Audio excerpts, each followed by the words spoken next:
Hello, Mark. I'm Phoebe. My Chinese name is Xu Jialin. My level in NCU is sophomore, and I'm major in English. Today, I'm going to read a speech from Wendy Troxel. Why school should start later for teens. It's 6 o'clock in the morning. Pitch black outside. My 14-year-old son is fast asleep in his bed, sleeping the reckless, deep sleep of a teenager. I flip on the light and physically shake the poor boy awake, because I know that, like ripping off a band-aid, it's better to get it over with quickly. Laughter. I have a friend who yells, "Fire!" just to rouse her sleeping teen, and another who got so fed up that she had to dump cold water on her son's head just to get him out of bed. Sound brutal, but perhaps familiar. Every morning I ask myself, how can I, knowing what I know and doing what I do for a living, be doing this to my own son? You see, I'm a sleep researcher. Laughter. So I know far too much about sleep and the consequences of sleep loss. I know that I'm depriving my son of the sleep he desperately needs as a rapidly growing teenager. I also know that by waking him up hours before his natural biological clock tells him he's ready, I'm literally robbing him of his dreams. The type of sleep most associated with learning, memory consolidation, and emotional processing. But it's not just my kid that's being deprived of sleep. Sleep deprivation among American teenagers is an epidemic. Only about 1 in 10 gets the 8 to 10 hours of sleep per night record, recommended by sleep scientists and pediatricians. Now, if you are thinking to yourself, phew, we are doing good, my kid's getting 8 hours. Remember, 8 hours is the minimal recommendation. You're barely pacing. 8 hours is kind of like getting a C on your report card. There are many factors contributing to this epidemic, but a major factor preventing teens from getting the sleep they need is actually a matter of public policy, not hormones, social lives, and Snapchat. Across the country, many schools are starting around 7:30 a.m. or earlier, despite the fact that major medical organizations recommend that middle and high schools start no earlier than 8:30 a.m. These early start policies have a direct effect on how much, or really how little sleep American teenagers are getting. They also pitting teenagers and their parents in fundamentally unwinnable fight against their own bodies. Around the time of puberty, teenagers experience a delay in their biological clock, which determines when we feel most awake and when we feel most sleepy. This is driven in part by the shift in the release of the hormone melatonin. Teenagers' bodies wait to start releasing melatonin until around 11 p.m., which is 2 hours later than what we see in adults or younger children. This means that waking a teenager up is 6 a.m. At 6 a.m. is the biological equivalent of waking an adult at 4 a.m. On unfortunate days, when I have to wake up at 4 a.m., I'm a zombie, functionally useless. I can think straight. I'm irritable, and I probably shouldn't be driving a car. But this is how many American teenagers feel every single school day.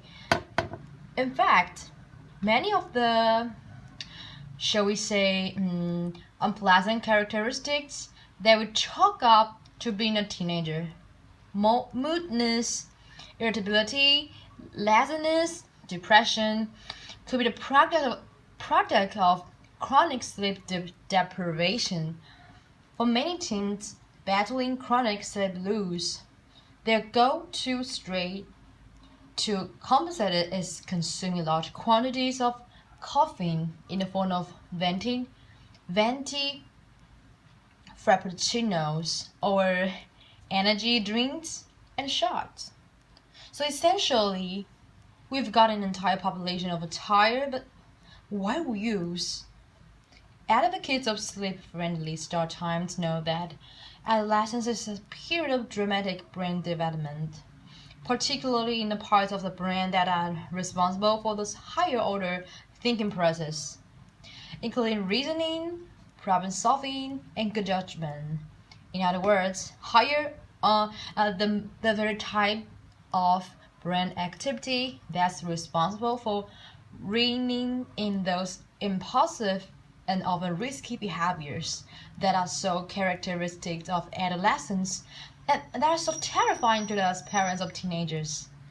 They know that, like the rest of us, when teenagers don't get the sleep they need, their brains, their bodies, and behaviors suffer with both immediate and lasting effects. They can't concentrate, their attention plummets, and many will even show behavioral signs that mimic ADHD. But the consequences of teen sleep loss go well beyond the classroom, sadly contributing to many of the mental health problems that skyrocket during adolescence, including substance use, depression, and suicide. In our work with teens from LA, Los Angeles Unified School District, we found that teens with sleep problems were 55% more likely to have used alcohol in the past months. In another study with over 30,000 high school students, they found that for each hour of loose sleep, there was a 38% increase in feeling sad or hopeless, and a 58% increase in teen suicide attempts. And if that's not enough, teens who skip out on sleep are at increased risk for the host of physical health problems that plague our country, including obesity, heart disease, and diabetes. Then there's the risk of putting a sleep-deprived teen with a newly minted driver's license behind the wheel. Studies have shown that getting 5 hours or less of sleep per night is the equivalent of driving with a blood alcohol content above the legal limit. Advocates of sleep-friendly start times and researchers in this area have produced tremendous science showing and tremendous benefits of later start times. The findings of it are unequivocal, and as a sleep scientist, I rarely get to speak with that kind of certainty. Teams from districts with later start times get more sleep. To the naysayers who may think that if scores start later, teams will just stay up later, the truth is, their bedtimes stay the same, but their wake-up time get extended, resulted in more sleep. They're more likely to show up for school absences drop by 25% in one district, and they're less likely to drop out. Not surprisingly, they do better academically. So this has real implications for reducing the achievement gap. Standardized test scores in math and reading go up by 2 to 3 percentage points.